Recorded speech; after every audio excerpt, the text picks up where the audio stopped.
Ցավոք պետք է նշեմ, որ 2025-ի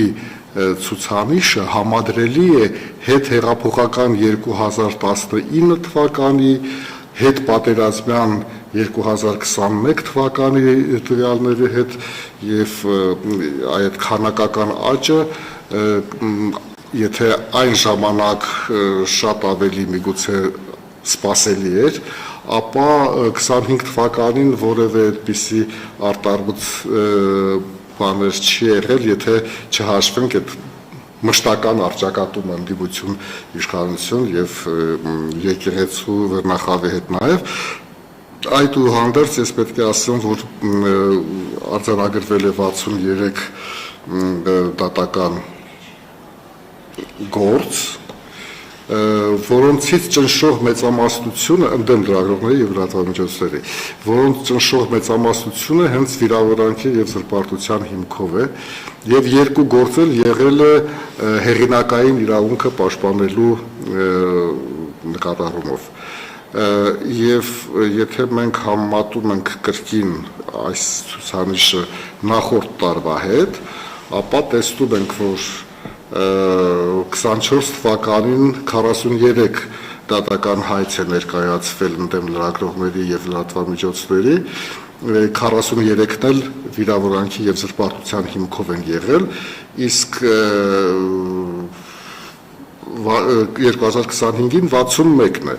պլյուս 2025-ին, ինչպես ես ասացի, երկու գործել հեղինակային իրավունքին է վերաբերում եւ աճը ակնհայտ է եւ մտահոգիչ։ Կարծում եմ, որ այստեղ նաեւ մտահոգիչ է այն, որ գրեթե կեսը այս դատական գործերի հենց իշխանության ներկայացուցիչների, բարձրաստիճան պաշտոնյաների կողմից են եւ ցավոք այստեղ նույնիսկ առաջին դեմքերը օրինակ չեն ցուցաբերում արտադատական կարգով հարցերը լուծելու, ել չեմ ասում, որ եւ եվրոպական դատարանի որոշումներում նախադեպային իրավունքում բազմաթիվ գործերով նշվում է, որ քաղաքական գործիչները բարձրաստիճան պաշտոնյաները պետք է ձեռնպահ մնան վիրավորանքի եւ զրպարտության գործերով հայցեր ներկայացնեն, հատկապես եթե այդ հայցերը ուղեկցվում են նաեւ բարձր ֆինանսական պահանջներով, բայց երևում է, որ մեզանում առայժմ այդ կուլտուրան չի ձևավորվում։ Իհարկե այս ամենը, ինչպես ես արդեն ասացի, պայմանավորված է նաեւ լրատվական դաշտի այդ բևեռվածությամբ եւ տարբեր քաղաքական շահեր սպասարկելով, տարբեր միջոցներով քաղաքական գործիչներին նսեմացնելու ձգտումով եւ այլն, բայց այդուհանդերձ մենք պետք է հաշվի առնենք, որ իշխանական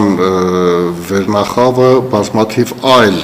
հնարավորություններ ունի եւ արձագանքելու, եւ հերքելու, եւ իր վերաբերմունքը արտահայտելու, եւ սա է հաշվի առնում եվրոպական նախադեպային իրավունքը, որ հորդորում է բարձրաստիճան պաշտոնյաներին ձեռնպահ մնալ այս տիպի հայցերից։ Պարոն Մելիքյան, մի ճշտում է, եթե դուք ինչպես նշեցիք կեղծ լուրերը, ապա տեղեկատվությունը ավելի շատ են եւ դա էլ հենց հիմք է հանդիսանում, որ դիմեն դատական գործընթացների։ Նաեւ դա։ Նաեւ դուք նաեւ այլընտրանք առաջարկեցիք արտադատական կարգով կամ նույն քաղաքական գործիչները շատ հնարավորություններ ունեն դրանք հերքելու առումով, բայց չէ որ այդ լծակները չեն պարտադրում, որպեսզի լրատվամիջոցի իր էջում դա փոխի կամ հերքի, իսկ դատարանով դա ինքը արդեն պարտավորվում է դա անել։ Միգուցե արտադատական կարգի ինստիտուտները այնպես ուժեղացվի, որ պարտավոր լինի լրատվամիջոցի այդ գործընթացն անելու։ Չէ, դա այնքան էլ արդարացված չի լինի, որովհետև միշտ չէ, որ այդ պահանջները արդարացի են լինում։ Եվ բացի այդ, երբ որ ես ասում եմ արտադատական մեթոդները կիրառելու մասին, ես նկատի ունեմ, որ նախքան դատարան դիմելը առաջին հերթին կարելի է դիմել խմբագրությանը այդ պահանջով, Եվ մենք ունեցել ենք բազմաթիվ դեպքեր, երբ որ լրատվամիջոցները, ասենք,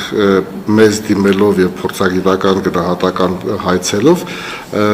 նշել են, որ իրենք պատրաստ էին եթե սա է խնդիրը եղել, շտկելու, ներողություն խնդրելու, ուղղելու եւ այլն։ Պետք չի դեմոնիզացնել լրատվամիջոցներին, երբ խոսքը ասածս իհարկե բարձրաստիճան պաշտոնյաների մասին է, եւ մյուս կողմից պետք չէ, որպեսզի լրատվամիջոցները դեմոնիզացնեն քաղաքական գործիչներին եւ պաշտոնյաներին, խոսքը պետք է գնա, եթե ասելիք կա քննադատելու հարց կա, այսպես փաստերով լուրջ